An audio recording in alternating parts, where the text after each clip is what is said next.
주시는 말씀은 민수기 22장 말씀입니다. 아모리 족속이 모압 땅을 차지하고 있었죠. 그런데 그 아모리 족속을 이스라엘이 쳐서 이겼습니다. 그리고 이스라엘은 지금 1절에 보면 모압 평지에 진을 쳤다 그렇게 되어 있어요. 평지라고 번역되어 있지만 고지대 평평한 땅, 그래서 그냥 모압 광야 이렇게 그냥 볼 수 있는 곳입니다. 아모리 족속을 무찌르고 원래 자기 땅이었던 모압 평야, 모압 평지를 그렇게 차지하고 진치고 있는 이스라엘을 보면서 지금 이 모압 왕 십볼의 아들 발락이 엄청 위협을 느꼈어요. 그리고 이스라엘이 자기들보다 힘이 더 센 것을 알고 이제 어떻게 하겠어요? 아모리 족속한테 자기들이 땅을 뺏겼는데 그 사람들이 이겼어요.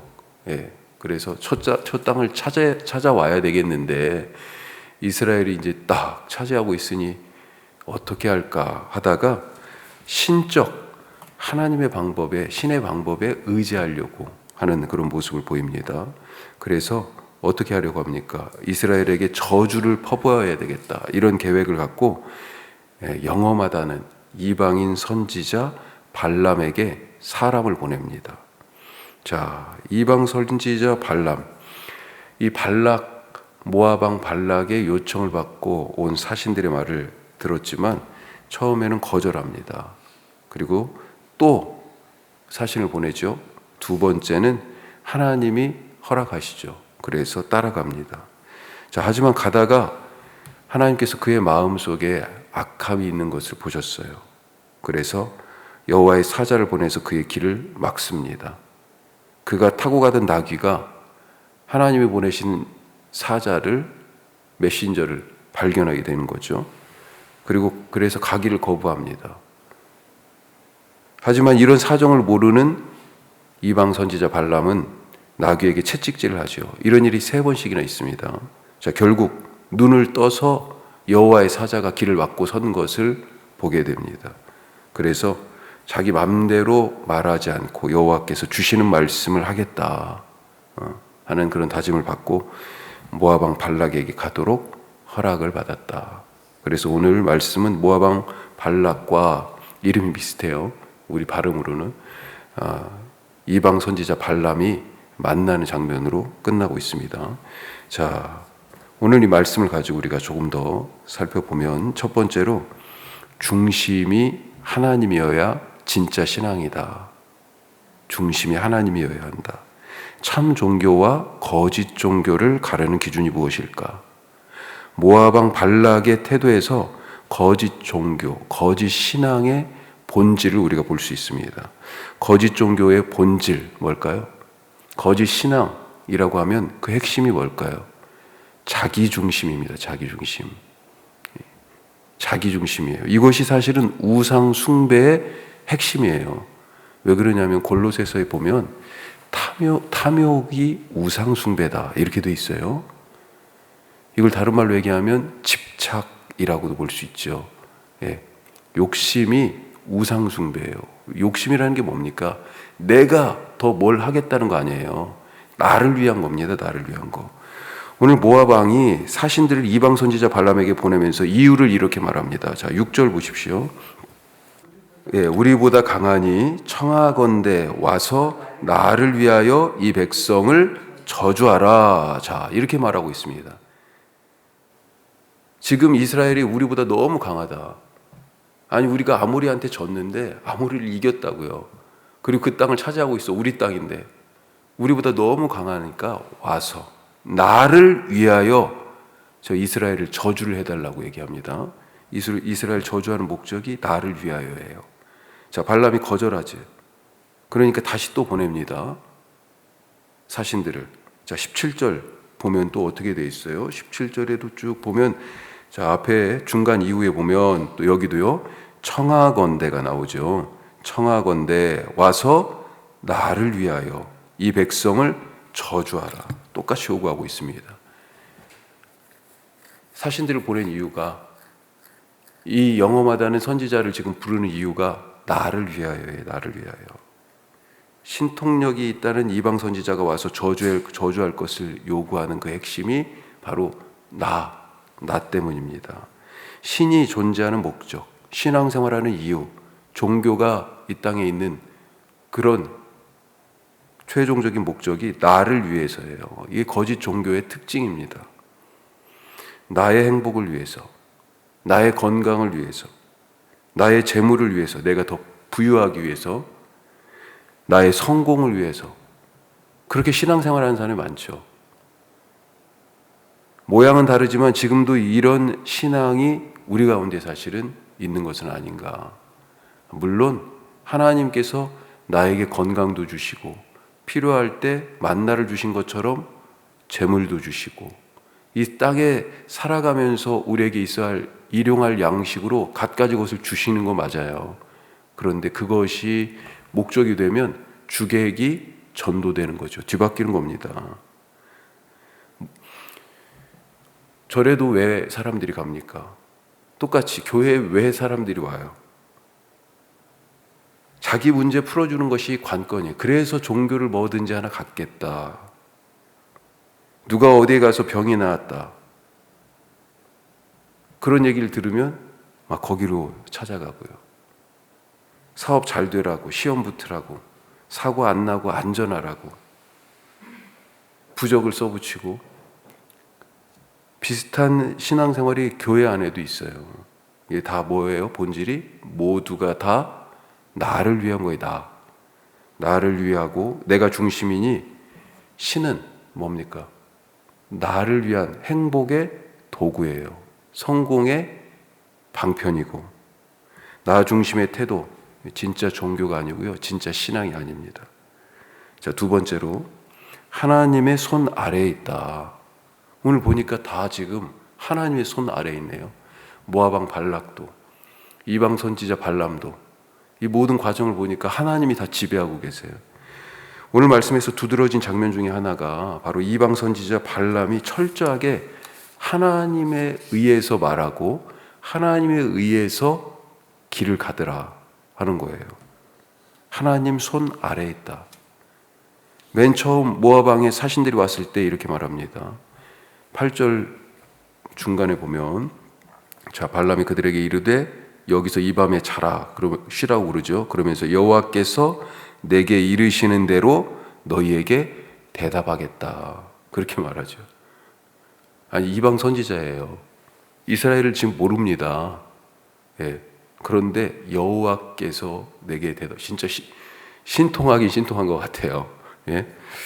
자 하나님께서 발람에게 뭐라고 그 뒤에 얘기하십니까? 그들과 함께 가지도 말고 그들이 이스라엘을 저주하라고 지금 너를 데려가려고 그러는데 그 백성을 저주하지도 말라. 하나님이 지금 지시하고 계시잖아요. 자, 두 번째로 모압 왕의 사신들이 또 왔습니다. 더 분명하게 말해요. 자, 18절 우리 같이 한번 읽어보겠습니다. 18절 발람이 발락의 신하들에게 대답하여 이르되 발락이 그 집에 가득한 은금을 내게 줄지라도 내가 능히 여호와 내 하나님의 말씀을 어겨 덜하거나 더하지 못하겠노라. 하나님 말씀에 내 말을 하나라도 더하거나 덜할 수 없다. 발람은 하나님이 하라는 말만 하게 되어 있습니다. 뿐만 아니라 그가 갈 수 있었던 그것도 하나님이 허락하셔서 갔습니다. 자, 하지만 가던 길을 지금 여호와의 사자가 나타나서 막죠. 하나님이 못 가게 하십니다. 왜 가라고 하셨다가 또 못 가게 하셨을까? 32절에 보면 뒤쪽에 자 보라 내 앞에서 네 길이 사악하다. 하나님이 악한 걸 갑자기 보셨어요. 원래는 그 하나님 말씀 듣고 안 갔다가 또 두 번째는 가라고 그러니까 갔어요. 이제 하나님 말씀만 하기로 하고 갔잖아요. 그런데 가면서 지금 마음이 바뀌는 거야. 예. 엄청나게 잘 대접해 준다고 그랬잖아요. 욕심이 확 들어가는 거죠. 얻을 것이 생각납니다. 그런 걸 받으면 어떻게 돼요? 하나님 말씀 못하게 돼 있는 거지. 자, 그 악한 것을 봤어요. 그래서 내가 너를 막으려고 나왔다. 여호와 사자를 보내셔서 하나님이 막으셨습니다. 자, 이게 무슨 말이에요? 지금 길을 못 가는 거예요. 그렇죠? 그리고 또 다시 가라고 하니까 또 가게 되고요. 지금 이 이방 선지자 발람이 말하는 것도 또 길 가는 것도 모두 다 하나님 손 아래에 있다. 또한 그의 마음을 꿰뚫어 보고 계신다. 세상 모두가 우리 하나님 앞에 지금 다 나와 같이 함께 예배하지 않기 때문에 하나님의 손 바깥에 있는 것 같은데, 하나님의 영역 바깥에 있는 것 같은데요, 하나님의 손 아래에 있다 하는 것입니다. 이방 선지자도 하나님이 허락하시는 것을 말하고 하나님이 허락하시는 길을 갔습니다. 못 가게 하면 못 가요. 우리는 어떻습니까? 하물며 교회 바깥에 있는 사람도 그런데 교회 안에 있는 우리는 어떤 삶을 살아야 할 것인가? 자, 세 번째로, 영적 맹인이라면 짐승만도 못하다. 이렇게 오히려 얘기하면 짐승들이 화낼지 모르겠어요. 발람이 타고 가던 나귀가 갑자기 길에서 이탈해서 밭으로 들어갑니다. 번역이 밭으로 되어 있는데 들판이에요. 들로 그냥 가버렸어요. 길에서 하여튼 이탈했습니다. 갑자기. 오늘 말씀 보니까 평생을 지금 타고 다녔다고 되어 있잖아요. 그렇게 지금 주인과 나귀가 뭐 너무 친한 거죠. 예, 딱 알아요. 그런데 갑자기 길을 이탈해요. 그렇지 않아도 지금 이 길이 한편으로는 긴장도 되고 막 그럴 텐데 나귀까지 말을 안 듣네. 사실 나귀가 뭐예요? 고집 센 것의 대명사잖아요. 이건 사실은 발람을 어떤 의미에서는 빗대어서 얘기하는 부분이기도 합니다. 자, 하여튼 발람이 채찍질해서 길로 데리고 왔어요. 자, 다시 길 가는데, 그런데 이 포도원의 울타리 사이에 좁은 길, 거기에 여호와의 사자가 딱 서 있는 겁니다. 칼을 빼들고 사실은. 자, 이걸 나귀는 본 거죠. 그래서 길을 비껴가듯이 지금 담벼락에 대고, 예, 거의 몸을 비비듯이 그렇게 가니까 위에 타고 있던 발람이 아플 거 아니에요. 자기 발이 끼고. 그래서 채찍질 또 합니다. 자, 그러자 이번에는 아예 길을 가지도 못하고 나귀가 주저앉아 버리죠. 또 때립니다. 이렇게 3번을 때렸어요. 그러자 나귀가 말을 하는 장면이 나와요. 성경에서 짐승이 말을 하는 것이 2번 나오는데, 창세기에서 뱀이 하와를 유혹할 때, 그리고 여기 2곳이에요. 자, 나귀가 말합니다. 왜 나를 때리냐? 자, 이때 발람의 눈이 밝아지죠. 여호와의 사자가 손에 칼을 빼들고 길을 막고 서 있는 것을 보게 됩니다. 그냥 갔더라면 어떻게 했어요? 그렇죠. 하나님께서 그를 죽이셨을 거예요. 왜? 지금 길을 가지 못하도록 막으시는 건데, 그 막는 길을 뚫고 간다. 하나님의 뜻을 거스리는 거죠, 사실. 사실은 이 나귀에게 뭐라고 얘기합니까? 발람이. 예, 발람이 왜 나를 3번이나 때리냐고 그랬더니, 발람이 너 내 말 안 들어서 내가 지금 죽이려고 그랬다. 그런 얘기하죠. 이게 사실은 하나님의 사자가, 예, 발람 선지자에게, 이방 선지자에게 하는 얘기랑 똑같은 거죠. 이런 비유예요, 지금. 사실은 이 당나귀와의 이 이야기가. 하나님을 보지 못하니까 어때요? 짐승만도 못한 거예요. 짐승도 길을 지금 안 가고 하나님의 사자가 막아서니까 딱 멈춰서는데, 하나님이 안 보이니까, 영적 눈이 안 떠지니까 하나님이 막는 길인데도 가야 된다고 지금 고집을 나귀처럼 부리는 거죠. 예수님은 많은 눈먼 자들을 이 땅에 계시면서 고치셨습니다. 그러면서 그때마다 요한복음 9장 같은 경우 특별히 왜 안식일 날 이 사람을 고쳤냐 와서 따져묻는 바리새인들이 있었어요. 유대인들이 너무 안타까워하셨죠. 영적으로 눈먼 자들이 고침을 받으려 하지 않는 것을 보면서 가슴 아파하셨습니다. 그들을 눈뜨게 하러 오셨는데, 육체의 눈, 이것을 뜨게 하신 이유는 뭐예요? 영적 눈을 뜨라는 것을 보여주시기 위한 하나님 나라의 하나의 그런 표적이었어요. 그러면서 이렇게 말씀하셨죠. 예수께서 이르시되 너희가 맹인이 되었더라면 죄가 없으려니와. 왜요? 맹인이었으면 와서 눈 좀 뜨게 해주세요 이랬을 거 아니에요.